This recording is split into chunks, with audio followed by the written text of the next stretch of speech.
لڑکے نے رسول اکرم صلی اللہ علیہ وسلم کا یہ معاملہ دیکھ کر کہ آپ باوجود پیغمبر ہونے کے، باوجود صاحب قرآن ہونے کے، باوجود نبیوں کا امام ہونے کے، کہ آپ میرے گھر تشریف لائے ہیں، یہ ہے انسانیت، یہ ہے اخلاق، اور یہ ہے اسلام، اور یہ ہے اعزاز کی بات، یہ ہے جوڑ کی بات، یہ ہے محبت و اخلاص کی بات۔ جب آپ علیہ السلام نے اس کی پیشانی پر ہاتھ پھیرا، اس کی دین کی دنیا بدل گئی۔ اس نے رسول اکرم صلی اللہ علیہ وسلم کے ہاتھ میں ہاتھ ڈال کر عرض کیا، اے اللہ کے رسول مجھے مسلمان بنا دیجیے۔ آپ صلی اللہ علیہ وسلم نے اس کو ایمان پر بیعت دی اور وہ لڑکا ایمان سے مشرف ہو گیا۔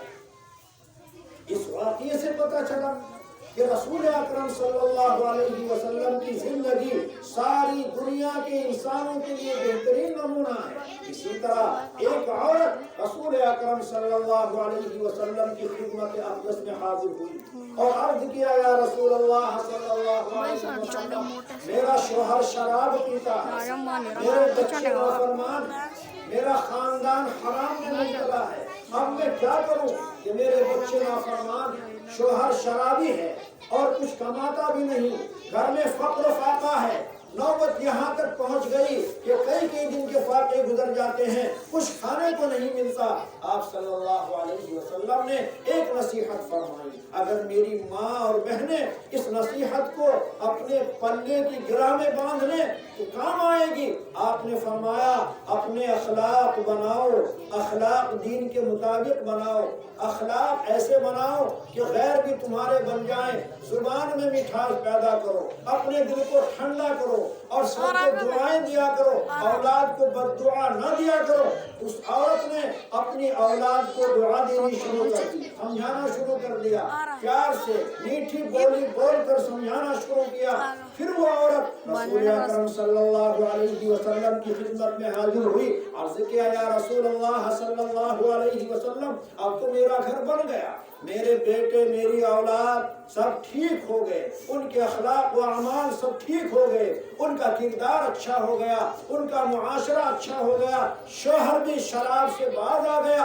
اے اللہ کے نبی علیہ السلام آپ کی نصیحت بڑی کارگر ہوئی۔ آپ صلی اللہ علیہ وسلم نے فرمایا میٹھی بولی سے کام بنتا ہے، گولی سے کام نہیں بنتا، میٹھی بولی سے کام بنتا ہے۔ آج ہماری مائیں اور بہنیں کانوں میں آواز آتی ہے، اولاد کو بد دعائیں دے کر سدھارنا چاہتی ہیں، اس طرح کے الفاظ کہتی ہیں کہ تیرا ناس ہو جائے، تیرا بیڑا غرق ہو جائے، تو برباد ہو جائے، تیری لاش اٹھے، اس طرح کے کلمات کہنا جائز نہیں ہے۔ جو عورتیں بد زبانی کرتی ہیں اور اپنی اولاد کو بد دعائیں دیتی ہیں، بعض مرتبہ قبولیت کا وقت ہوتا ہے وہ بد دعائیں قبول ہو جاتی ہیں، پھر جب کوئی حادثہ پیش آ جاتا ہے پھر ہماری مائیں اور بہنیں ڈاڑے مار مار کر روتی ہیں اور کہتی ہیں کیا ہو گیا، میرے اوپر اللہ کا غضب نازل ہو گیا۔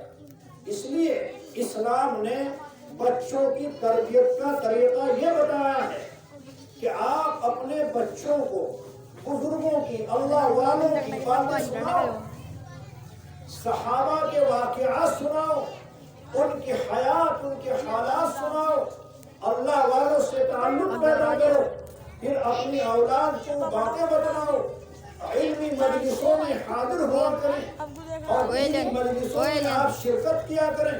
اس طرح آج آپ اپنا وقت نکال کر یہاں تشریف لائی ہیں، یہ آپ نے ماشاءاللہ بہت اچھا کام کیا ہے۔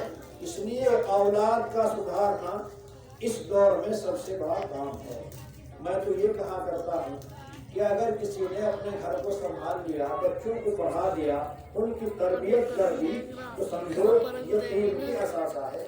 آپ کے پاس نہ حل نہ ہو کوئی بات نہیں، بڑا کاروبار نہیں ہے کوئی بات نہیں، بال بیلنس نہیں ہے کوئی بات نہیں ہے، پکا مکان نہیں ہے کوئی بات نہیں ہے، بڑی ملازمت نہیں ہے کوئی بات نہیں، لیکن اگر آپ کے بچے صحیح معنوں میں مسلمان بن گئے، صحیح معنوں میں انسان بن گئے، ان کے اخلاق درست ہو گئے، ان کا معاشرہ صحیح ہو گیا، تو میری ماں اور بہنوں اور بیٹیوں آپ کا محل بن گیا، جنت میں آپ کا محل بن گیا۔ حدیث میں آتا ہے کہ بیٹی رحمت، بیوی نعمت اور ماں جنت ہے۔ اگر ماں کی حیثیت سے زندگی گزارے گی تو کام بنتا چلا جائے گا۔ اگر بیوی ہونے کے اعتبار سے اپنی ذمہ داری کو ادا کرے گی، نبھائے گی، تو کام بنتا چلا جائے گا۔ بیٹی اگر بیٹی ہونے کے اعتبار سے بھرم رکھے گی، انشاءاللہ گھر بن جائے گا، کام بن جائے گا۔ آج ہم اپنے بچوں کو گالیاں دے کر سدھارنا چاہتے ہیں۔ مرد حضرات بھی سمجھتے ہیں کہ ہم شوہر ہیں، ہم ذمہ دار ہیں۔ قرآن کریم میں اللہ نے فرمایا الرجال قوامون علی النساء، کہ مرد حضرات قوام ہیں عورتوں کا۔ قوام ہونے کا مطلب ظالم نہیں، قوام ہونے کا مطلب خونخوار جانور کی طرح نہیں۔ قوام ہونے کا مطلب یہ ہے کہ بیوی کو بیوی کی حیثیت سے حق دے، بچوں کو بچے ہونے کے اعتبار سے اپنی ذمہ داری نبھائے۔ اور اگر قوام بننے کا مطلب سمجھے کہ گالیاں دینا، گھر جاتے ہوئے بھی گالیاں، نکلتے ہوئے بھی گالیاں، آتے ہوئے بھی گالیاں دینا، یہ عام ایک عادت بنی ہوئی ہے۔ بلکہ شوہر سمجھتا ہے کہ میں تو ذمہ دار ہوں، میرا حق گالی دینا نہیں۔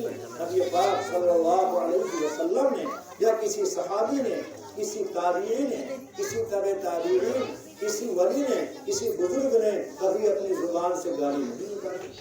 اس لیے ہم چاہتے ہیں کہ ہمارے گھر کا نظام صحیح ہو، ماحول صحیح ہو، اس طرح کا کیمرہ اس طرح سارے کی سنت کو اپنانا ہوگا۔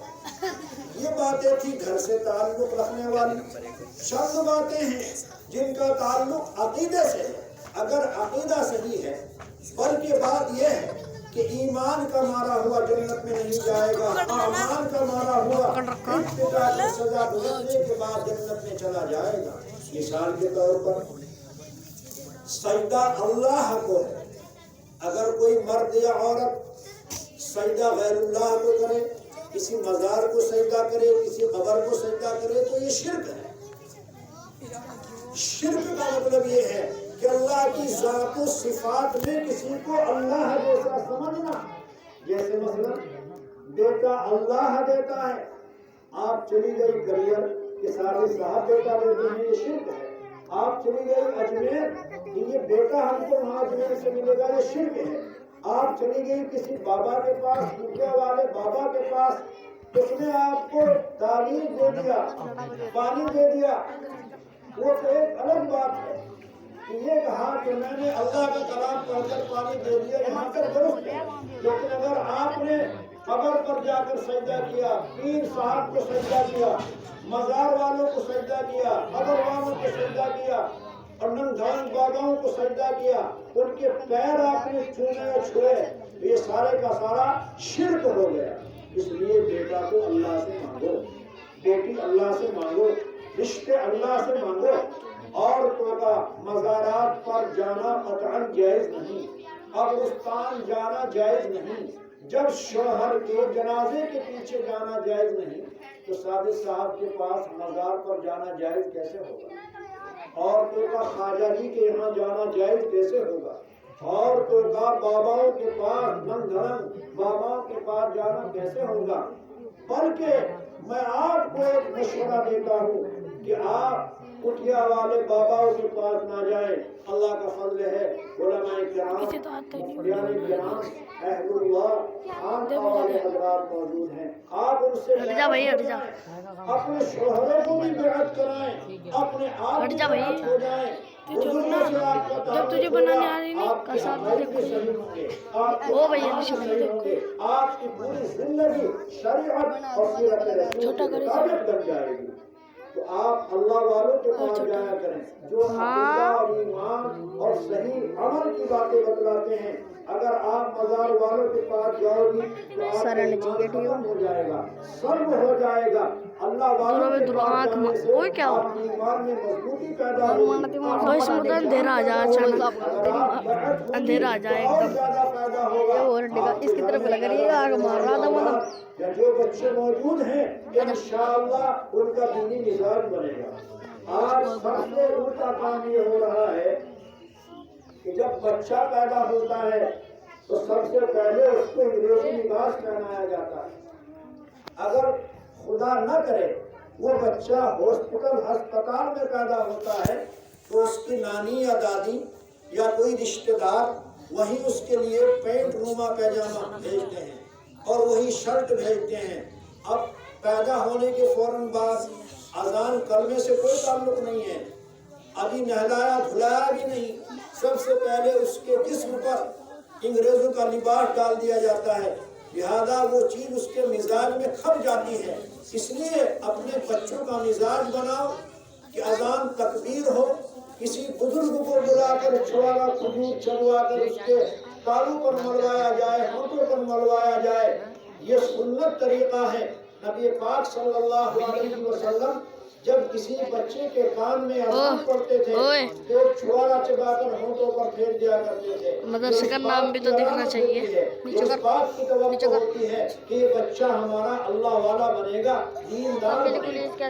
آج کے لوگ بیٹا تو مانتے ہیں، یہ نہیں کہتے کہ دیندار بنائیں گے، بیٹا تو مانتے ہیں اور وہ نام بھی رکھتے ہیں۔ تو سلمان نام اس لیے نہیں رکھتے کہ یہ صحابی کا نام ہے یا کسی نبی کا نام ہے، بلکہ سلمان خان کے تعلق سے اس کا نام رکھا جاتا ہے۔ شبانہ ایک عورت نے اپنی بچی کا نام رکھا، آگے اس کی بڑی بہن نے کہا کہ شبانہ آزمی، میں نے کہا شبانہ آزمی تو ہو گئی ہے، آپ کو اس سے کیا تعلق؟ کہ ہمیں یہ نام اچھا لگتا ہے۔ میں نے کہا خالص شبانہ رکھیے، لنڈورے کے رہنے والے ہیں تو آزمی کیسے ہوئی؟ وہ شبانہ تو اعظم گڑھ کی رہنے والی ہے اور تم لنڈورے کے رہنے والے ہو تو شبانہ لنڈورن تو کہا جا سکتا ہے، لیکن شبانہ آزمی کیسے کہا جا سکتا ہے؟ اس لیے ہمیں پتہ ستا کچھ نہیں ہے، ہم اندھی تقلید کر رہے ہیں کہ ہم نے سلمان خان رکھ لیا۔ آپ اس لیے رکھیے کہ حضرت سلمان فارسی رضی اللہ عنہ بڑے اونچے درجے کے صحابی ہیں، ان کے بارے میں آتا ہے کہ وہ خود بہت بڑے محدث تھے، بہت بڑے بزرگ تھے، اللہ حوالے تھے، ان کی خانقاہ تھی۔ اور پھر ایک عجیب بات کہ شیعہ لوگوں نے تمام صحابہ کو کافر قرار دیا ہے، لیکن حضرت سلمان فارسی رضی اللہ عنہ کو انہوں نے مسلمان تسلیم کیا۔ تو آپ اس نظریے سے سلمان نام رکھیے کہ یہ صحابی کا نام ہے، عثمان نام رکھیے کہ صحابی کا نام ہے، عامر نام رکھیے کہ صحابی کا نام ہے، عمیر نام رکھیے کہ صحابی کا نام ہے۔ اگر آپ فلمی اداکاروں جو کرو سرکس والوں کا نام رکھو گے تو پھر آپ کے یہاں جو کرو کا ماحول بنے گا۔ اس لیے آپ بیٹا تو مانگتے ہیں، تمنا یہ نہیں ہوتی کہ ہمارا بیٹا دین کا خادم بنے، داعی بنے۔ میں آپ کو سمجھاتا ہوں کہ حضرت عمران مسجد بیت اللہ کی امامت کرتے تھے، بیت المقدس کی امامت کرتے تھے۔ آپ کی بیوی کا نام تھا حنا، اتفاق سے کوئی بچہ گھر میں نہیں تھا۔ حضرت حنا نے کہا کہ حضرت امامت تو آپ کرتے ہیں، آپ کے گھر میں کوئی بیٹا نہیں جو آپ کی جانشینی کر سکے، آپ اپنے اللہ سے بیٹا مانگ لیجیے۔ حضرت عمران نے اللہ سے بیٹا مانگا، حالانکہ وہ بڑھاپے کو پہنچ گئے، بیوی بھی بوڑھی ہو گئی، مگر جب کوئی اللہ سے مانگتا ہے تو اللہ کے قادر مطلق ہے۔ اللہ سے بیٹا مانگا، اللہ تبارک و تعالیٰ نے دعا کو قبول فرما لیا، لیکن ہوا یہ کہ بیٹا نہیں ہوا، بیٹی پیدا ہوئی۔